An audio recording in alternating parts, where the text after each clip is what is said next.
Hi there. In this video we are going to try and repair these two PSUs, or at least test them. I don't even know if they actually work, but usually when I get free stuff from people it doesn't work anymore. So yeah, I got this who knows when from who knows who. Let's see, can they be repaired or not?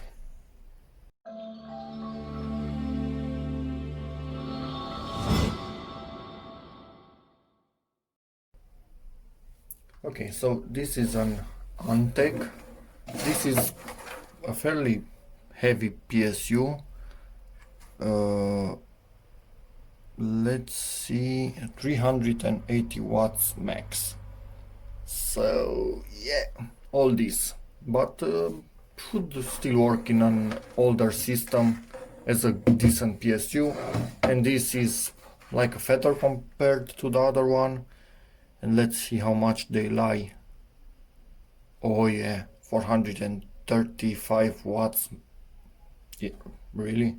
This thing 450. Sorry about that. This thing for sure it will outperform it in power and in everything else, because this is China special. Anyway, let's see. I will try to connect something to them, probably a light bulb or something. I don't want to damage anything else. And give them a quick jump start and see if they power on. Okay, let's test the Antec first.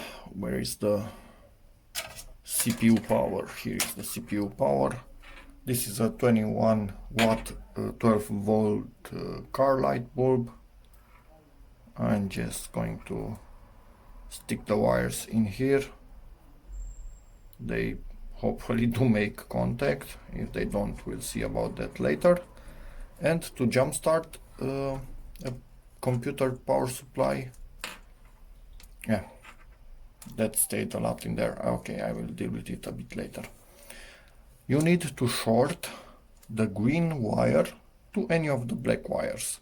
For this I use a piece of solder every single time. I can bend it easily and simply stick it in here. Okay, I overbent it. Come on. Nothing works today. I think it's too early in the morning. So, take two.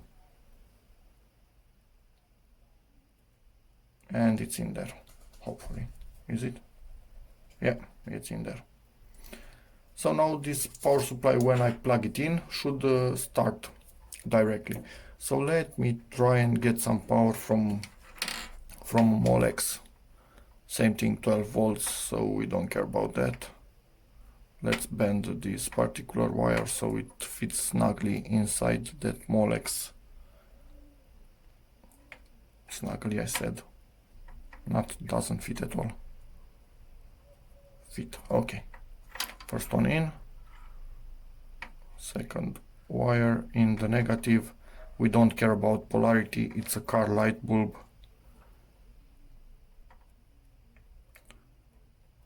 Okay. I don't know. Something's fishy. Something isn't really working today, and I think I have something that I need to cut in here. Just a piece of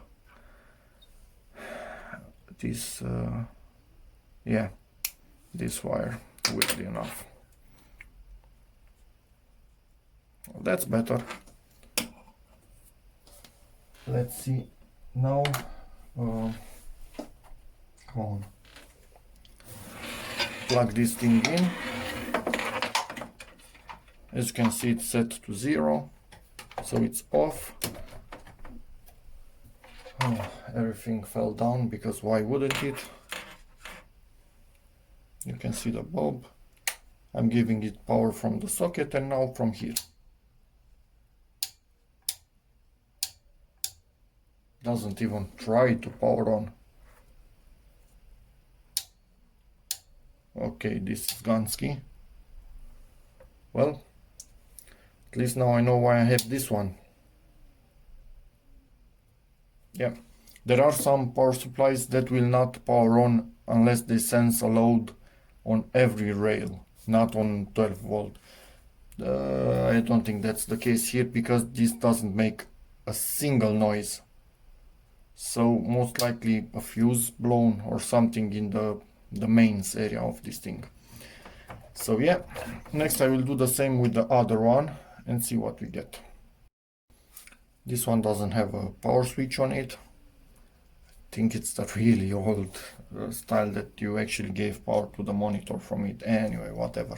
So I'm using my socket switch.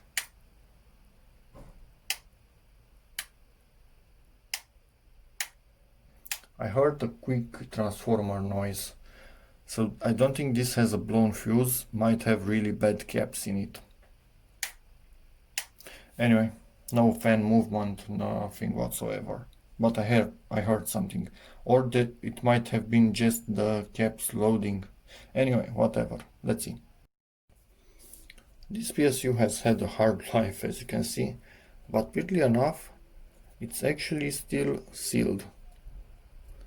So at least I know nobody tried to fix it, because I hate when I get stuff that somebody already poked their fingers in.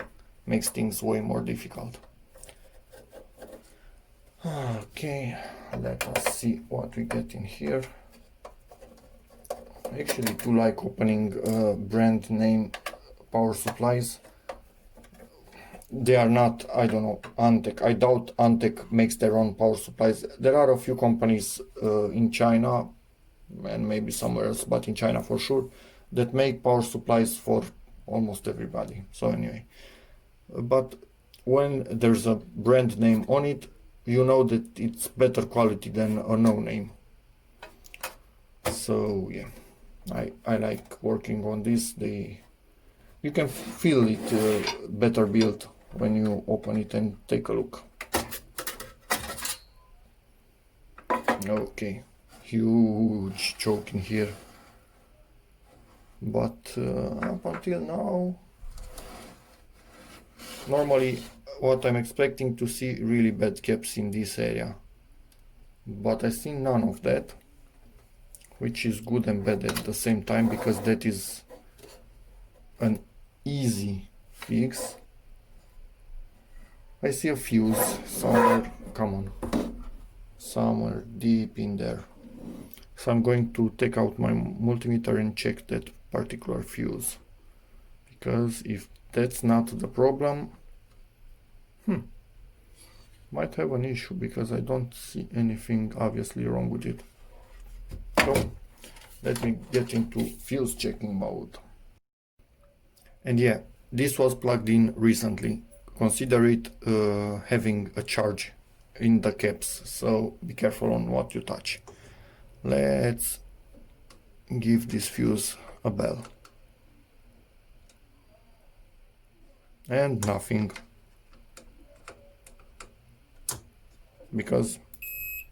But the fuse will not beep at us. So it's a case of a blown fuse. Well, that's easy to fix. I mean partially easy to fix, because that thing is deep in there and I have zero access to it. And it's not the type of fuse that you can easily take out and replace. It's actually soldered to the board. I hate these soldered fuses. I really deeply hate them. So let me see how I can take everything out of here in high speed. Gave it just a bit of a clean with compressed air before opening it up. It probably needs a bit more, but for the moment it's good enough. I can work on it without getting dust all over my workspace. So let's open it up.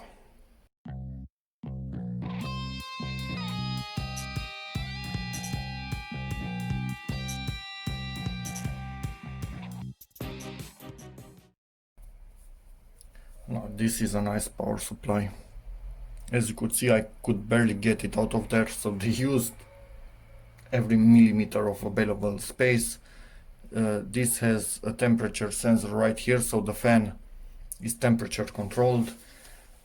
Yep, I'm not sure how old this thing is, but if the fuse is the only thing wrong with it, and it sure does like that, does look like that, this will work for a few more years without issues. Yeah, nothing wrong on the back either, no signs of overheating or anything. So in a system without a really powerful GPU, this thing will work for many years to come.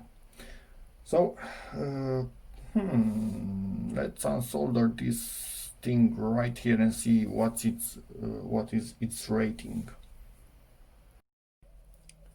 You know what? I'm thinking of something else.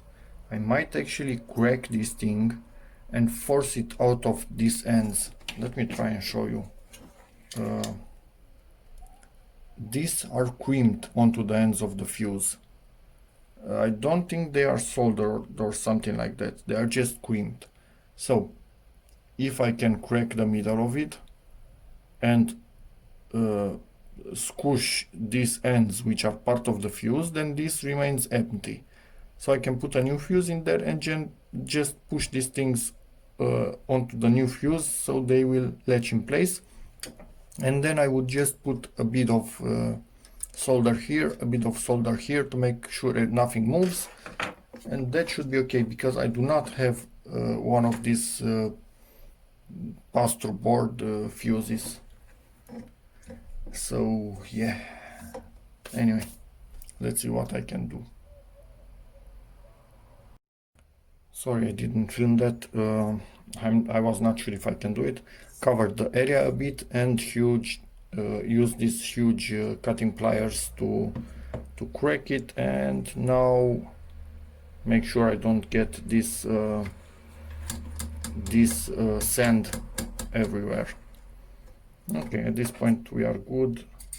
Shards can still fly out of them, so I'm attempting to make sure I get them out properly. Yeah, everything is flying all around me. I'm not going to film this as I need to be really careful, and I don't want to break the part that remains in the board. And yes, the fuse was actually blown. These are signs of it being blown. This is melted metal. So yeah. Well, weird things have happened since then. This thing, I think, is actually, first I thought it's soldered, so I put a bit of solder here and I tried to unsolder it. No, it has some kind of weld or something like that. So these things are together, you cannot get them out, whatever you do. Managed to see that it's a 6.3 amp fuse. I will use this 5 amp fuse. I don't have a bigger one. I think it's enough, it should be enough. And what I will do, solder wires onto it. Come on, focus. Like that. Obviously both ends. Pretty thick wires, and come on, this thing focuses on whatever it wants, but not on what it should. And the other ends will go in the board, and everything will be heat stringed on top. So yeah, should be good.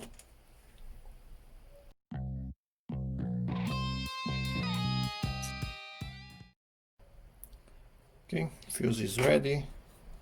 Let's put this heat shrink tube on it and see what we can do in here. Obviously this is not going to be tight on it. This is a much bigger tube and I don't want it to be tight. Doesn't help me at all in this particular situation. I just need it to be an insulator.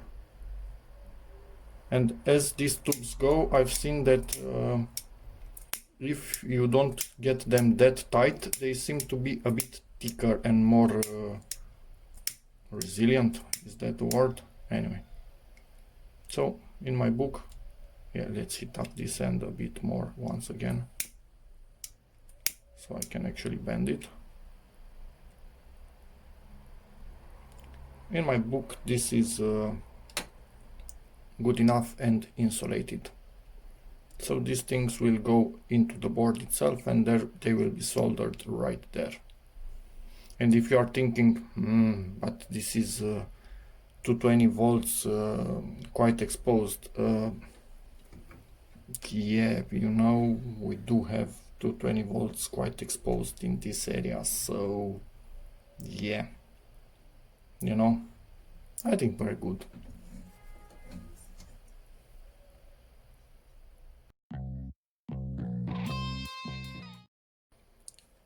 The fuse is soldered in place at this point,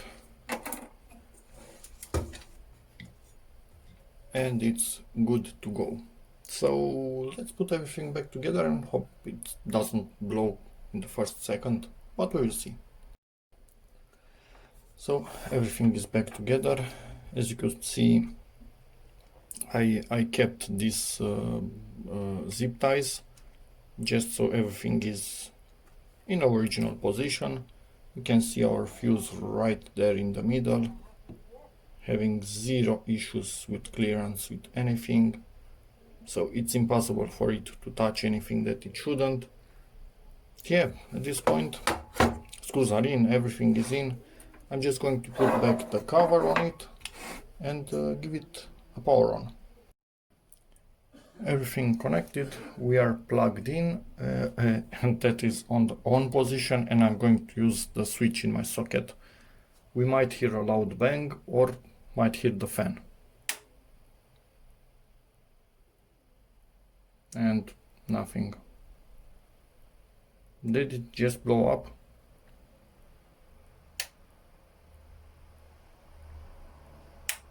Could be.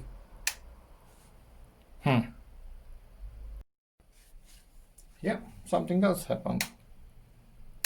It actually tripped the fuses in my house. So that 5 amp fuse actually didn't blow. My 16 amp fuse blew first. That's weird. Okay, I just checked that I don't have any direct shorts. So look at this. But nothing to ground. So yeah, it seems my 16 amp fuse is really responsive. I'm going to try it one more time just in case it was some weird thing, but I don't think so. And this might simply become a parts donor, mainly capacitors, because I saw that the caps are in really good shape on this thing. Let me... Okay, so we have light. If this blows, light will be off. Okay. Okay, so I think we tripped 2 fuses. The 5 amp one, the new one, actually blew, and the fuse in my house also tripped at the same time. So this thing has a bigger issue somewhere, something that's not visible. So I'm not going to bother trying to find it and fix it. I'm going to quickly open it up again and probably just unsolder the caps from it.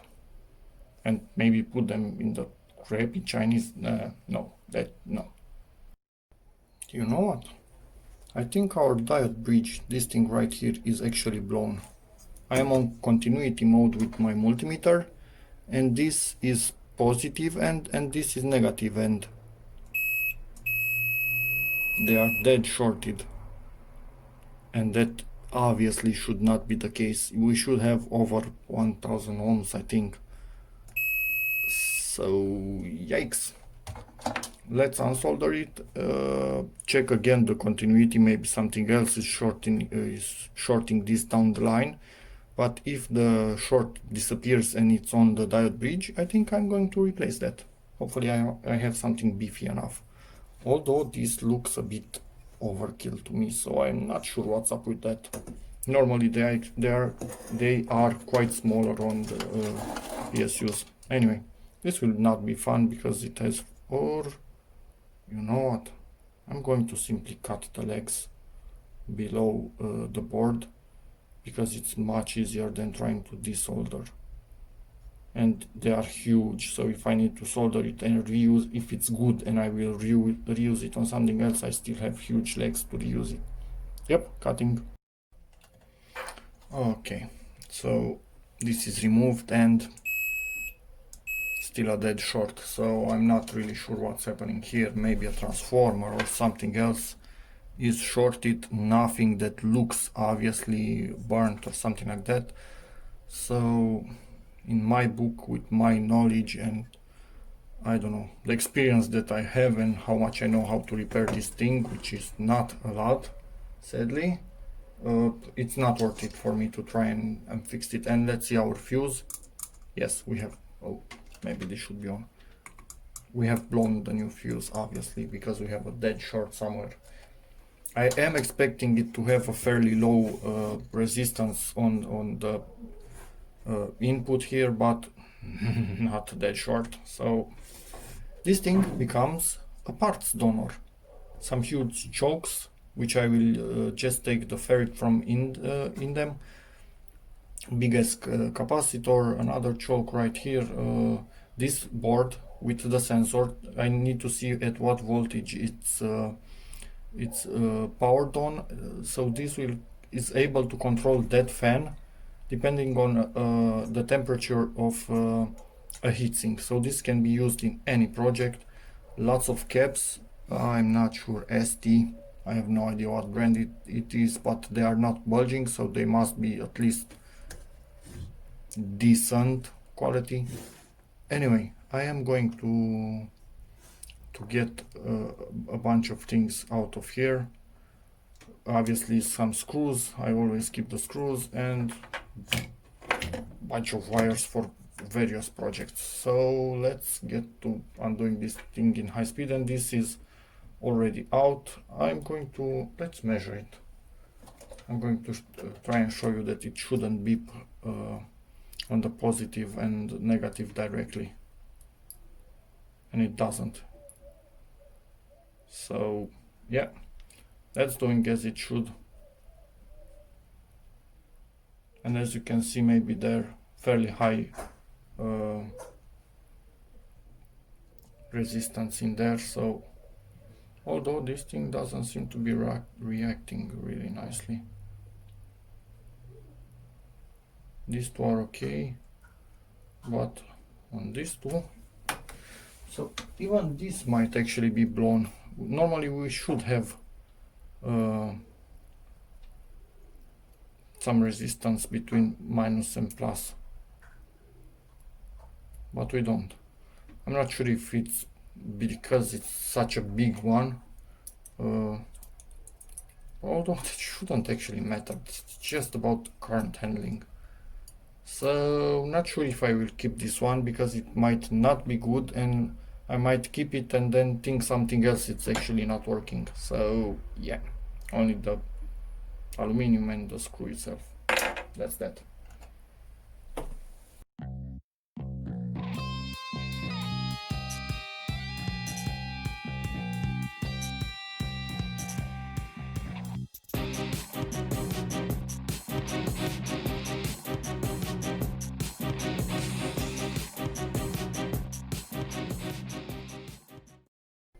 From what I was able to measure, this thing, the fan controller, works at 12 volts.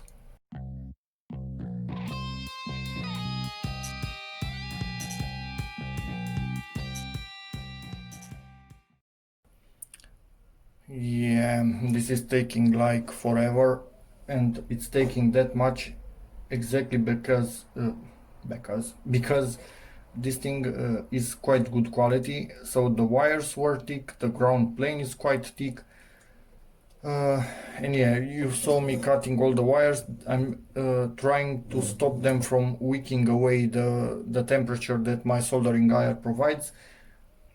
This will be more of the same. I'm just going to unsolder, cut, rip apart at this thing. So I'm not going to film it. It will take much too long. I'm going to show you at the end everything that I got out of this thing.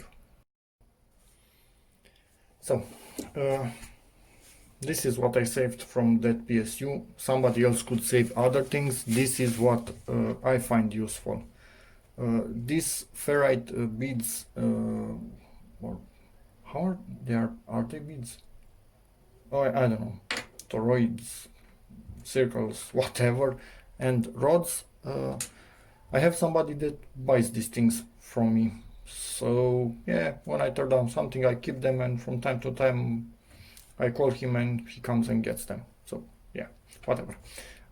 Wires, this I will use, I will put inside the car just in case. Hopefully I never use them.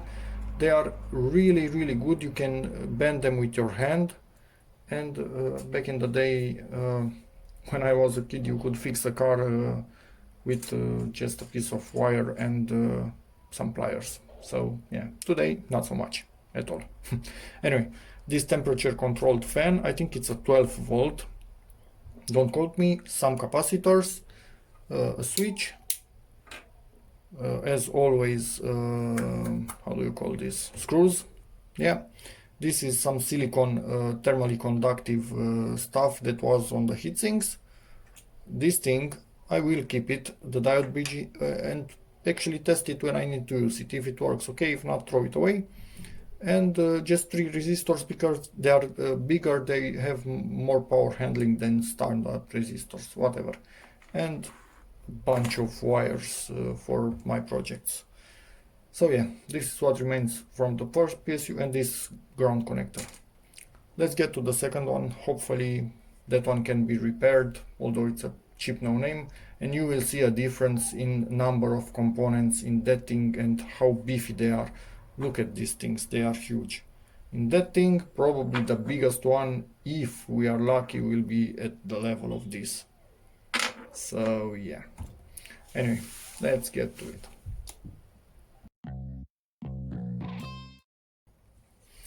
Yeah, so nothing obvious in this one also, but for sure it's not working, because again I get stuff that people change when they are not working anymore. So what exactly failed in this thing? Probably one of these. But as you can see, this in theory it's a more powerful PSU, 450 watts, and the other one was 380 watts. Look at this. These really weak heat sinks, I'm not even going to bother reusing them. Yeah, mains caps, so and so. Here, way less caps on the low voltage side, and this is the biggest choke. And on the other ones, they were huge and much more of them. So yeah, for this one, I'm going to keep it simple. Take out the fan. This resistor seems to be big, another one quite big down there. Probably that fuse I will also use. It's the type that has something like a spring inside, so you instantly see when it's burnt. So that is good, I will use it. And yeah, the chokes, and that's about that. The wires I'm not going to keep. In cheap supplies, the wires are quite stiff for how, look at this, really stiff for how thin they are, so I don't like working with them. Connectors, nah, I have enough on the other one. So let's get to it. Maybe, yeah, I think I will film in high speed for this one.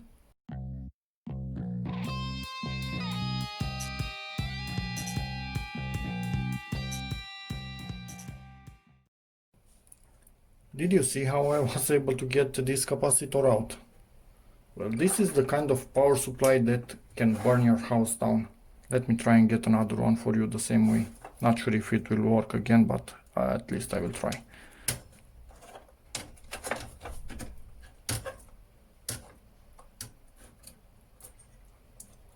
Come on, get out. Now, at least one of the leads. It actually rips itself from the solder. So this crappy of a solder we have in here. This is unusable, obviously. It only has one leg, but I'm going to try with another one. So yeah, don't, moral of the story, don't use this kind of PSUs. Yeah, this one is a bit better glued, it will not come off. don't use this PSUs. Even if you get one that's working, but it's really, I don't know, really flimsy. You feel it. It's way too light for its size. Do not use it. It's just not worth the risk. You are exposing the rest of your hardware and in the end your property, because you do not know when one of these things will catch fire for obviously no good reason, because they don't really have any proper protections on them. So yeah, I'm taking out the last tiny choke, and after that we should be about done. Another cap that I managed to pull out just by pulling on it sideways. So yeah, this is weak. These two big ones, I'm not even going to bother getting out. I don't care about them at this point. I have from the other one, beefy one, and yeah, this is not good. Another thing, these don't all have heat shrink. They have this weird stuff like scotch tape. The one that has heat shrink is a really cheap and thin heat shrink. Here, for example, maybe I scratched it, or it was already done. The paint chips really easily. So they cut corners everywhere possible to make a really cheap product, and this is why it's actually a bit dangerous in some situations to use something like this. Another thing, when unwinding this, I have noticed the copper, for its thickness, it's much stiffer on this cheap one, and I don't think that's a good sign. Probably it has a weird alloy, and yeah, I don't think it's good that it's stiffer in this particular situation. And that's about all that was worth keeping from the second PSU.